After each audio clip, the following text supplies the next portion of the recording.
Okay, next up for us in Chapter 7 is specifically to look at similar triangles. Just like when we talked about congruent triangles, we can prove triangles to be similar with a subset of information. So in the last section we talked about how to prove similar polygons. Similar polygons are such if corresponding angles are congruent and corresponding sides are proportional. Well, there is a subset of information that we can prove and still have similar triangles, still be able to prove similar triangles, much like what we did with congruent triangles. Now, if you recall, I'm going to write things up here. When we did congruent triangles, I'm going to write this here. We had a menu, a subset that we used: side, side, side, side, angle, side, angle, side, angle, and angle, angle, side. And remember, what did not work was the donkey theorem, ASS, right? Angle, side, side. And also angle, angle, angle did not work to prove congruent triangles. Well, the reason why angle, angle, angle did not work is because that actually proves similar triangles. And some of these things for congruent triangles are not going to work for us here. Remember side, side, side when we were talking about congruent triangles? That meant all three sides were congruent. Well, we're going to use side, side, side again in this section, but it doesn't mean congruent sides, it means proportional sides. All right, so a word of caution before we start, and that is just like on congruent triangles, these subset menu items, they only work on triangles. They do not work on quadrilaterals or n-side polygons. They only work for three-sided polygons, triangles. All right, so let's look at the three items on our menu. In congruent triangles, we had a lot of items on our menu, as we listed up here. But in similar triangles, we only have three menu items. Well, when we prove similar triangles, it's going to look very similar. We have a menu that we can use to prove triangles similar, and there are three items on this menu.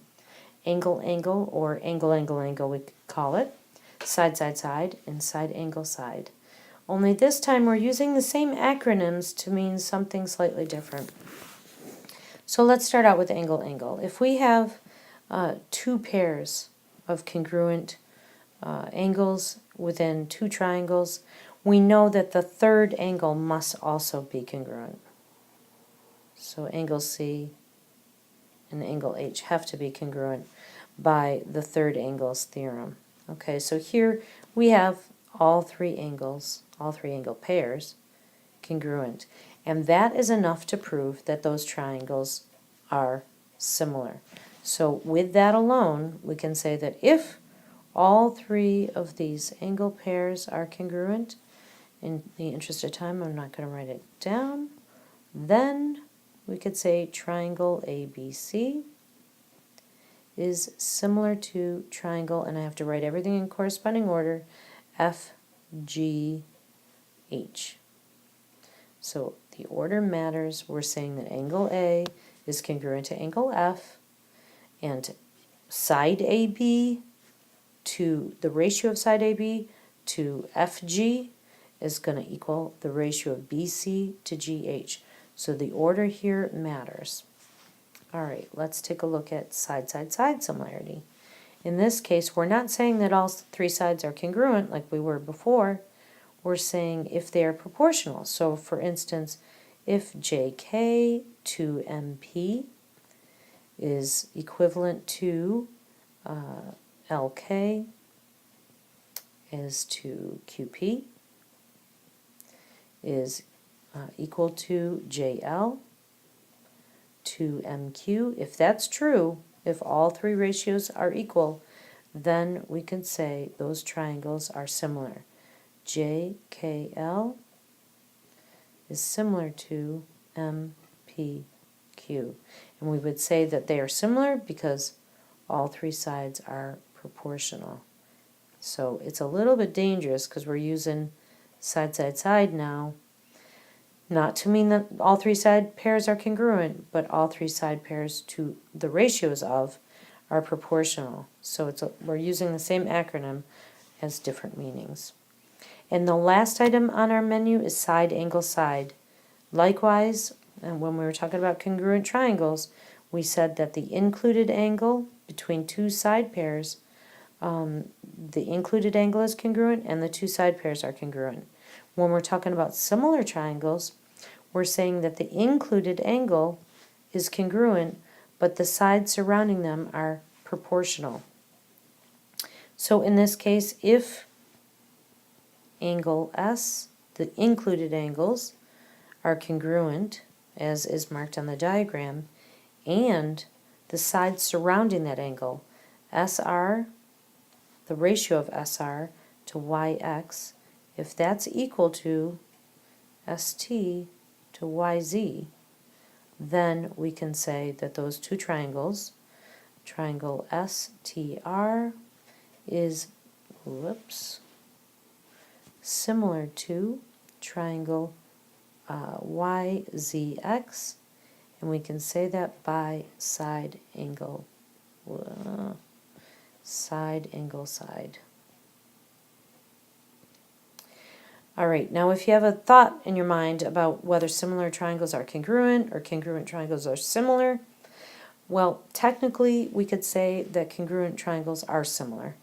But so if we were to look at that visually, in a Venn diagram, we could say that the superset is similar triangles and the subset would be congruent triangles, and the specific case there of congruent triangles would be a scale factor then of 1 to 1. So that is just a specific subset. Okay, when we talked about numbers, when we talked about algebraic expressions, we talked about segments, we talked about angles, we talked about congruent triangles. In every case, we use the same properties. Reflexive property, that means you're looking at yourself. Symmetric property, we can turn something around in a symmetric way, still have an equivalency. And then the transitive property, where we transfer property across three entities. Well, we can apply those same exact three properties to similar triangles as well. Okay, let's take a look at some examples. And the first set, we're supposed to determine whether the triangles are similar or not. If so, write a statement of similarity and then cite justification for why they're similar. Remember, our menu is a short one. It's side, side, side. That means all three pairs of sides are proportional. Side, angle, side. That means two pairs of sides are proportional and the included angle between them are congruent. And finally, angle, angle, angle. Okay, let's zoom in here on this first example. So you can see here, we know nothing about angles. G and Q appear to be right angles, but we don't know that for a fact. All we know is sides, so hopefully your mind is already thinking we're going to be looking to try to justify with side, side, side. In order to do so, we need to see if they are proportional. So GH is corresponding to QR. We're trying to see, is that proportional to HI? And that's corresponding to RS. And again, we're asking a question, is that equivalent to GI and the ratio of GI to QS? All right, I'm going to change colors here and just kind of substitute numbers in 32 to 20. HI is 40 to 25. GI is 24 to 15. And in each and every one of these cases, hopefully you can see, it might take you a few minutes, but I think you'll find that every one of these ratios can be reduced, 8 to 5. And you should prove that to yourself. Sorry, my 8 just looks so funny. This stylus is very hard to write in. Okay, so each one of these are equivalent and it reduces to 8 to 5. So, in that case, our conclusion would be triangle GHI is similar to, and I have to put everything in corresponding order then, Q, R, S. And we could say that's true and justify our answer by side, side, side. In this case, we don't mean that all the side pairs are congruent, we mean all the side pairs are proportional. All right, next example. Before we even get into any details, I'm hoping that you're already starting to see an angle that's congruent here and two sides surrounding those angles. So you should anticipate looking at side angle side, since we don't know the third side and we know nothing about the other angles. So let's take a look at well, first of all, we should say that all right angles, and I'm going to abbreviate, are congruent. So we know that. And then let's look at the sides. So we've got KL. Now what is KL corresponding to? Is KL corresponding to WX? Or is KL corresponding to WY? And we kind of have to take a look at this sometimes, because it can be a little bit tricky. Over here in the triangle on the left, KL is the shorter length. JL is longer. So when you look over here on the smaller triangle, you're going to want to match up that shorter side to the shorter side over here. So KL, we're going to be looking at corresponding to WY. And we want to see, question mark, is that the same ratio as JL is to WX? And let's take a look at the numbers. So we'll put some numbers in 20 and 18. And we've got 36 and 24. Okay, so 20 and 18, how can we simplify that? Well, they're both even numbers, so we can divide both by 2 at least, and we would have 10 over 9. And we're asking ourselves a question, 36 and 24 are both divisible by 12, so we would have 3 over 2. Now 10/9 certainly is not equivalent to, and I'm going to write that as not equal to, 3/2. So although we were suspecting side angle side, when we test the proportionality of those sides surrounding the angle, we can see that they are not similar. So I'm going to say not similar. And I can cite, actually, similar side angle side as a justification to prove that they are not similar. All right, let's move on here to the right. Now in this case, we have absolutely no understanding of side lengths at all. I do want to point out this particular type of shape we're going to be looking a lot at. So the triangles that we're looking at is this little baby triangle here and this big triangle inside, or sorry, outside of it. So we're looking to see, does this baby, is it proportional, is it similar to the outside triangle? And we have no understanding of sides. So there's only one opportunity here that we might look at, and that's angle, angle, angle. Let's see how that might work. First of all, angle T is in both triangles. So we have angle T is congruent to itself, and that's reflexive, and that's in both. And then the other thing we know about here is the parallel lines being marked. And remember, parallel lines, okay? We've got parallel lines here, and we have a transversal. So we've got two congruent angles here. I'm going to call that angle R. UT is congruent to angle SLT. The reason for that is corresponding. They are corresponding angles. And likewise over here, and don't make a mistake here. Don't mark angle R congruent to angle U. We don't know that, but we do know that these two angles are corresponding. So we can call that angle URS. I guess we could have even called it R. Is congruent to angle LST, and for the same reason, corresponding. We could have said here, probably could, well, we definitely could have said for this third angles theorem as well, because we already have two pairs. All right, so now we can see, absolutely, for sure, triangle, I'm going to use the baby first, TSL is similar to triangle TRU, and the reason for that is angle, angle, angle. The textbook again will just list 2 angles, 2 AA, but I like to list 3, so I'm gonna. All right. Over here we have again 2 triangles. Now I know anytime I've given you shapes like this, you tend to start thinking about alternate interior angles. And that's a good thing to do, but the problem with that is here we have no understanding of whether AB is parallel to DE. It certainly appears to be, but we can't assume it. So do not think about alternate interior angles. What we do have here is we do have 3 sides, so we can certainly look at this as side, side, side, if the proportionality fits. Or we can also look at this as side, angle, side, because we know that these 2 angles are vertical angles. So I might as well write that down. Angle ACB is congruent to angle DCE because they are vertical angles. So we might as well write those down. All right, let's take a look at first side angle side. Well, side angle side is going to be easier for us because we only need to look at 2 pairs.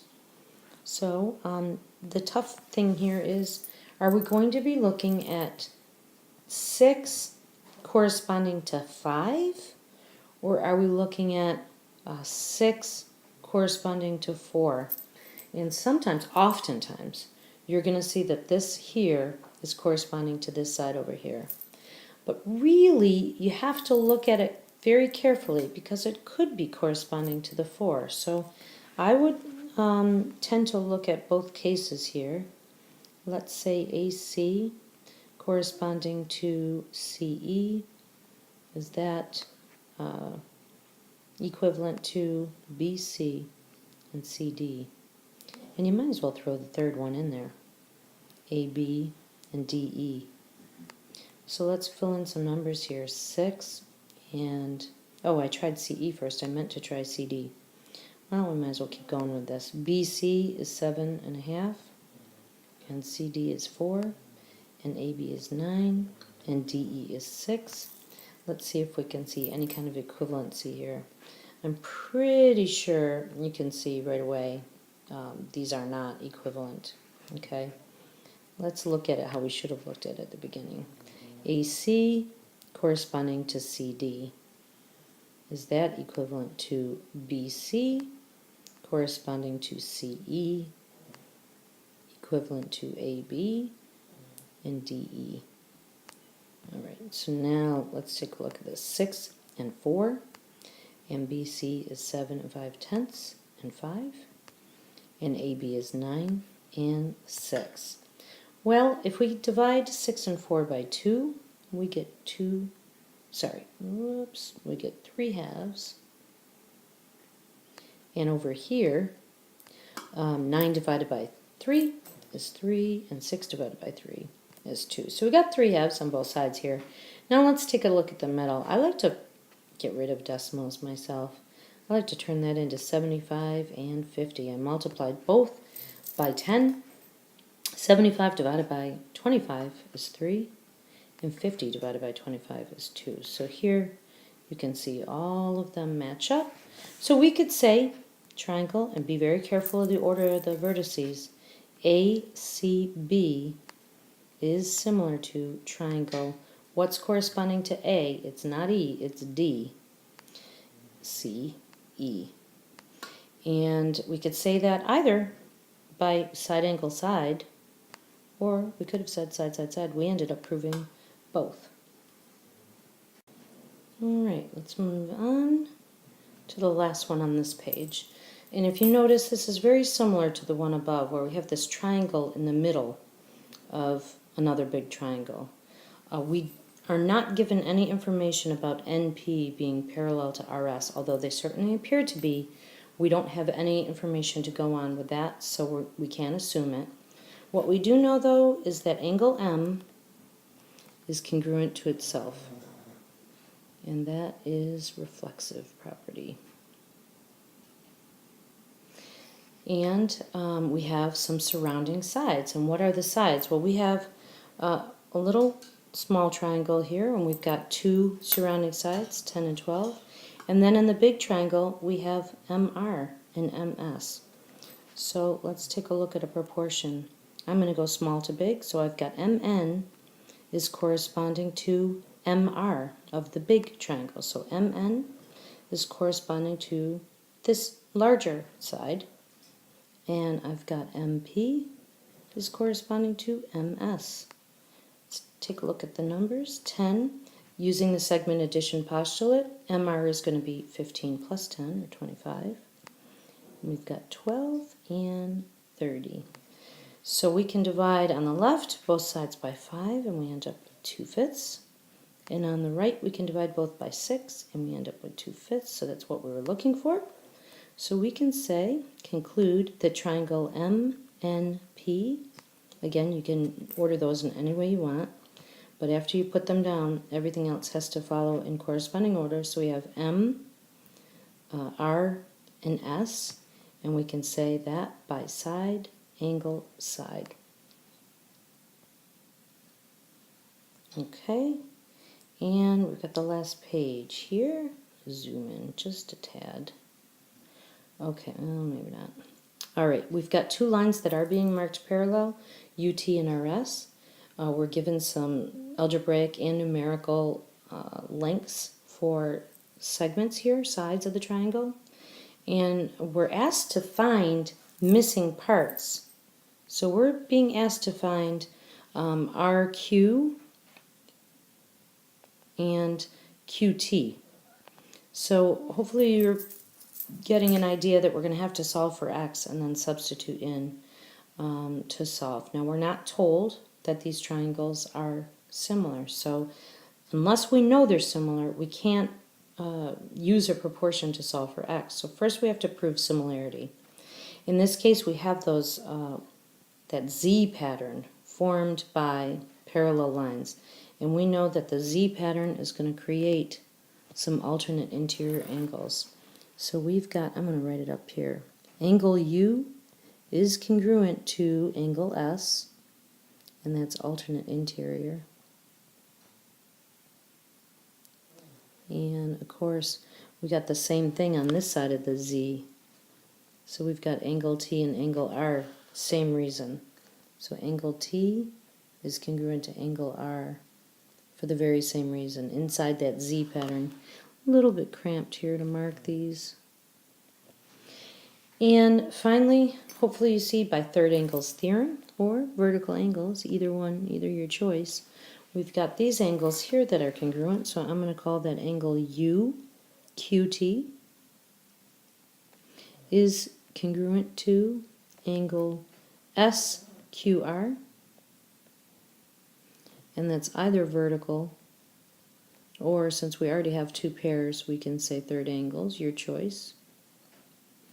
But the main thing here is that we have proved that those two triangles, the big one on the left and the small one on the right, are similar. So I'm going to write a statement of similarity.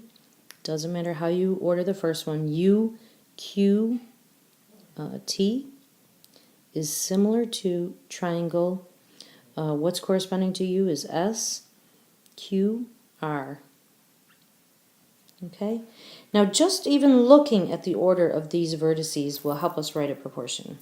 You can see here that TQ, just by the position, TQ is corresponding to QR.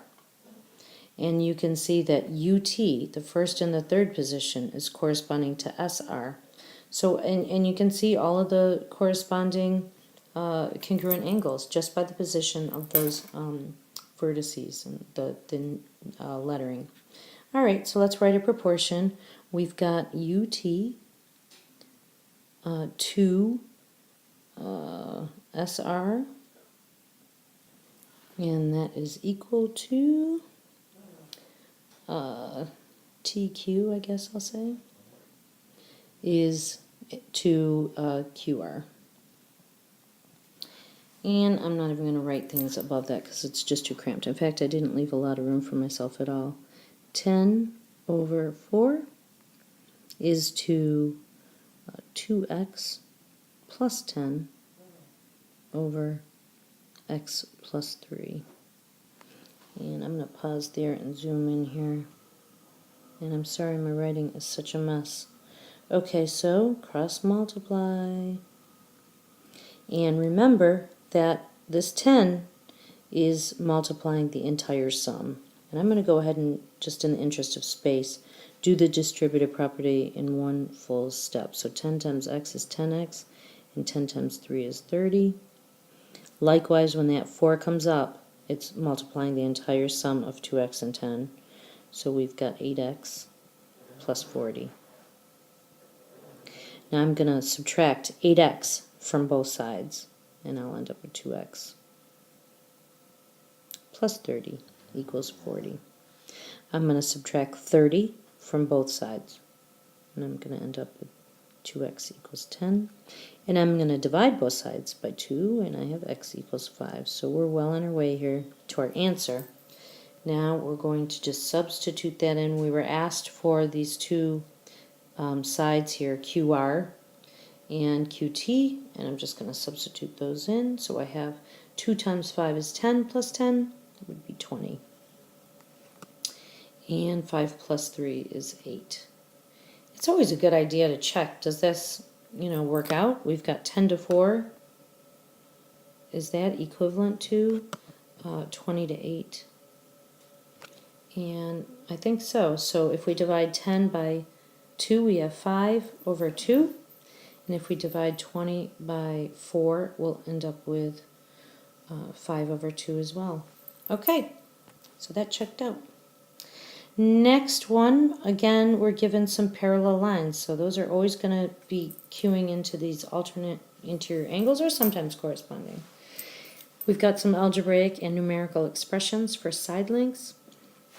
So this problem is actually very similar to the one above. We're going to have angle A inside the Z, congruent to E. We're going to have angle B, congruent to D.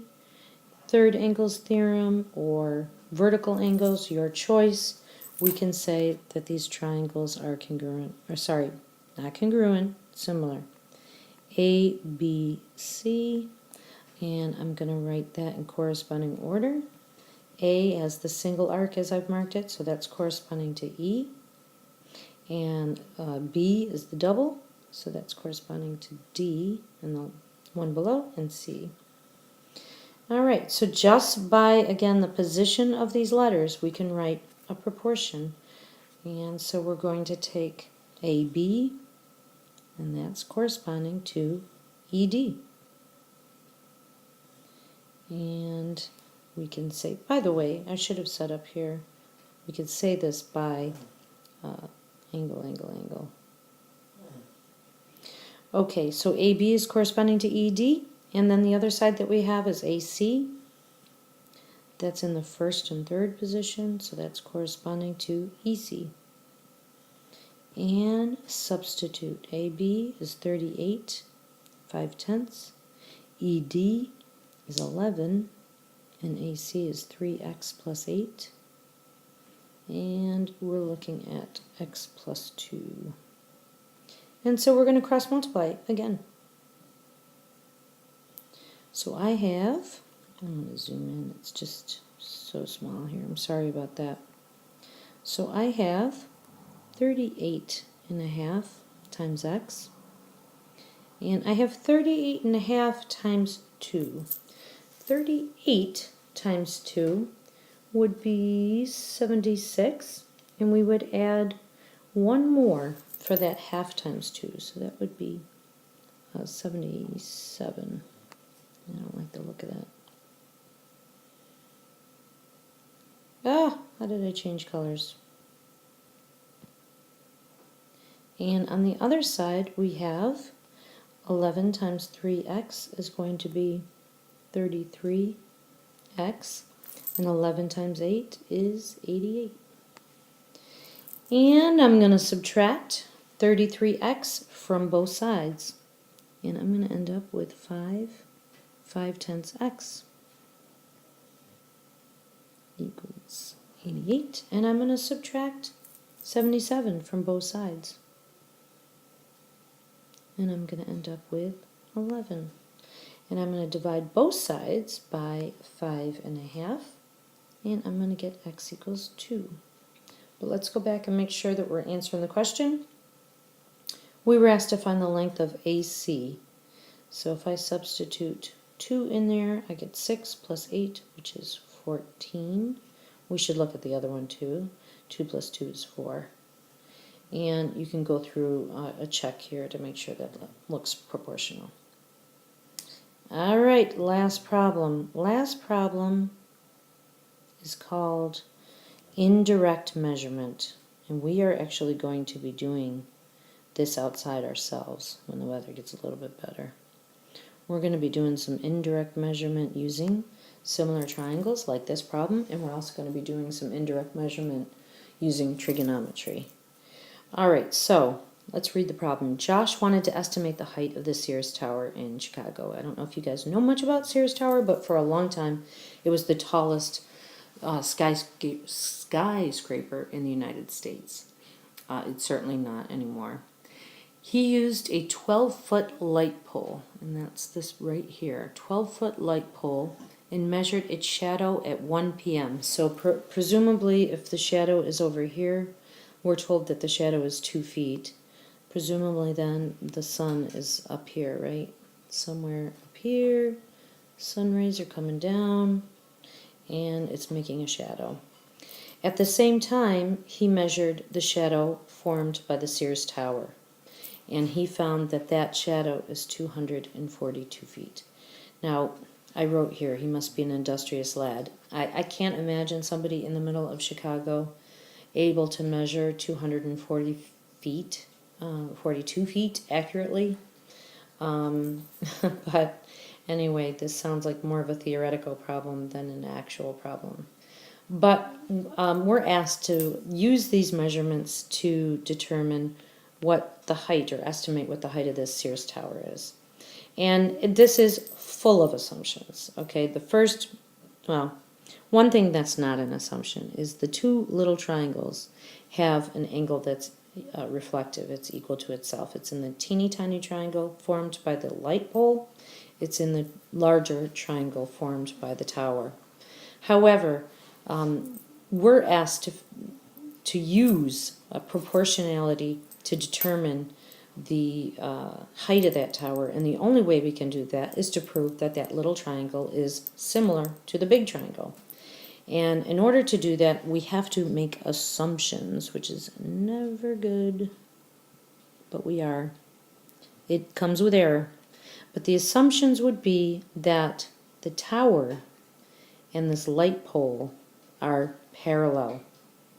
I'm trying to mark them as parallel as best as I can with my stylus here. If we assume that those two are parallel, then we can assume it doesn't have to be a right angle, although it certainly looks like the ground to the tower is a right angle. Most likely it is. But even if they're not right angles, we can assume that these two angles here are corresponding, and by either third angles theorem or corresponding angles, those two angles would also be.